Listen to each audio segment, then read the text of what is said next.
मध्य प्रदेश के भाजपा कार्यालय में महिलाओं के साथ छेड़खानी का मामला सामने आया, जहां दो भाजपा महिला कार्यकर्ताओं ने उनके साथ हो रहे यौन शोषण पर भाजपा के दो नेताओं पर आरोप लगाते हुए कहा कि प्रदेश कार्यालय के नेताओं द्वारा उनका यौन शोषण किया जा रहा है। तो वहीं इस पूरे मामले को लेकर कांग्रेस के पूर्व मंत्री सज्जन सिंह वर्मा ने कहा कि भारतीय जनता पार्टी अपने ही कार्यालय में महिलाओं को सुरक्षित नहीं रख पा रही है। प्रदेश की बेटी और महिलाओं को कैसे सुरक्षित रखें। और यही नहीं, उन्होंने मध्य प्रदेश भाजपा कार्यालय को अय्याशी का अड्डा कहते हुए कहा कि भाजपा के नेताओं ने भाजपा कार्यालय को अय्याशी का अड्डा बना दिया है। कमलनाथ जी की सरकार जब अल्पमत में आ गई थी, उस समय उन्होंने अपने कार्यकर्ताओं को आनन फानन में जिस तरीके से रेवड़ियां बांटने के चक्कर में आयोगों में स्थापित किया, उसी का परिणाम है कि आज कोर्ट में ये मामला लंबित है। शोभा ओझा जी आयोग की अध्यक्ष आप बाद में बनिएगा जब कोर्ट से मामला जो है वो सुलझ जाए। पहले तो महिला होने के नाते उस समय अपना मुंह खोला करिए जब जीतू पटवारी अभद्र भाषा का इस्तेमाल करते हैं महिलाओं के लिए। सज्जन सिंह वर्मा ने जब पिछले दिनों गंदी भाषा का इस्तेमाल किया बच्चियों के लिए, तब आप क्यों चुप थी? जब चुनाव प्रचार के टाइम पे कमलनाथ जी ने जिस प्रकार से अपनी ही महिला मंत्री को आइटम कह दिया, तब आप कहां गायब हो गई थी? तो महिला कार्यकर्ता कांग्रेस की बनने की बजाय आप पहले एक महिला बनकर दिखाइए। सबसे बड़ा सवाल यह है कि कमलनाथ जी ने जब आइटम शब्द का प्रयोग किया तो शोभा ओझा क्यों चुप बैठी हुई थी? जब सज्जन सिंह वर्मा ने अभद्र भाषा का इस्तेमाल किया तब शोभा ओझा क्यों चुप थी? जब उनकी ही पार्टी के पूर्व मुख्यमंत्री दिग्विजय सिंह ने टंचमाल कहा था तब शोभा ओझा कहां चली गई थी? और इस प्रकार से एक तमाम लंबी फहरिस्त है। झूठी कहानियां गढ़ के भारतीय जनता पार्टी पर आरोप लगाकर कुछ नहीं होना जाना। सबसे पहले आपके अंदर की जो महिला है उसको आप जगाइए और उसका जवाब दीजिए। नमस्ते, मेरा नाम आयुषी जैन। मैं मध्य प्रदेश की राजधानी भोपाल से भारतीय जनता पार्टी की युवा कार्यकर्ता, आदरणीय राष्ट्रीय संगठन मंत्री श्री BL संतोष जी और आदरणीय मुख्यमंत्री श्री शिवराज सिंह जी चौहान, मैं आपको सादर प्रणाम करती हूँ। मैं अपने आप को भारत भूमि की सेवा के लिए और संगठन की सेवा के लिए समर्पित करना चाहती हूँ। इसी से संबंधित मैंने अपने छोटे से कस्बे से निकल करके भोपाल की भूमि पर आकर के संगठन के कार्य को करने का प्रयास किया है। मैं 24 घंटे में से 18 घंटे संगठन की गतिविधियों के बारे में सोच विचार करती हूँ।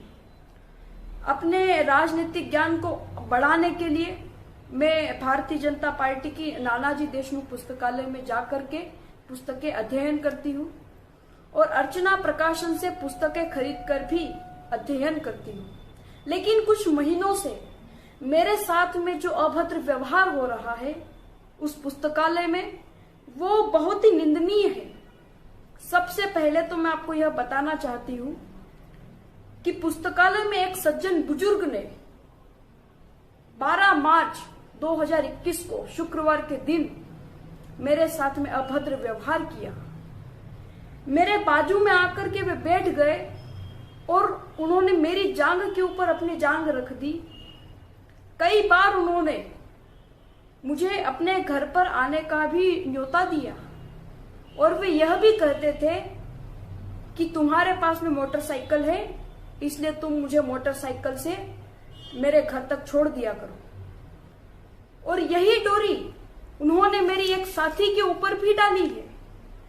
आइए आप उसी से सुन लीजिए कि उसके साथ में क्या व्यवहार हुआ है। आइए आप, आरती जी। नमस्ते, मैं आयुष दीदी के साथ पुस्तकालय गई थी। वहाँ पर एक बुजुर्ग व्यक्ति था जो मुझसे मीठी मीठी बात की। बाद में मेरे से नंबर ले लिए और फिर उन्होंने, देखिए, उत्तराखंड का मुख्यमंत्री भी नया नया बना है, रावत। अभी 3 दिन पहले एक विवादित बयान आया उनका। आज फिर हमारे देश की बच्चियों के बारे में विकृत मानसिकता का परिचय जो बयान आज आया उन्होंने दिए। मेरी बच्चियों का कि फटी jeans,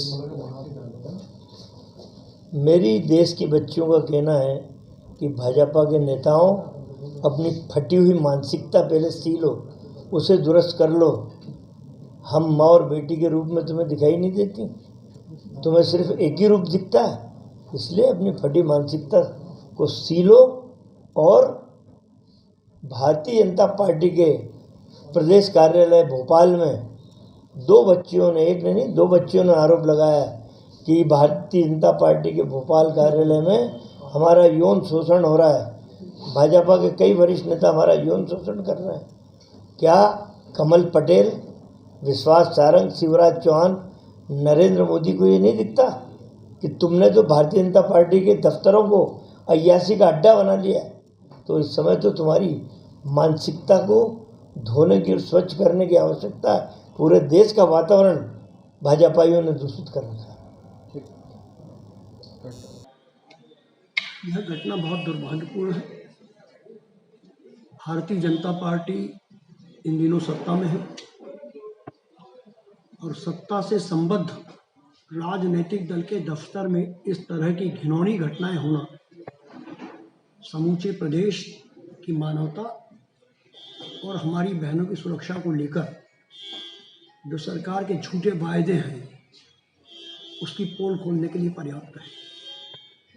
Congress party Bharatiya Janata party के प्रदेश अध्यक्ष जी से और माननीय मुख्यमंत्री जी जो बच्चियों के मामा हैं उनसे आग्रह करना चाहेगी कि वे कृपा पूर्वक इस घटना की निष्पक्ष जांच करें और दोषियों को दंडित करें, ताकि राजनीतिक दलों के दफ्तर में बहनों की आवाजाही और उनकी सुरक्षा सुनिश्चित की जा सके।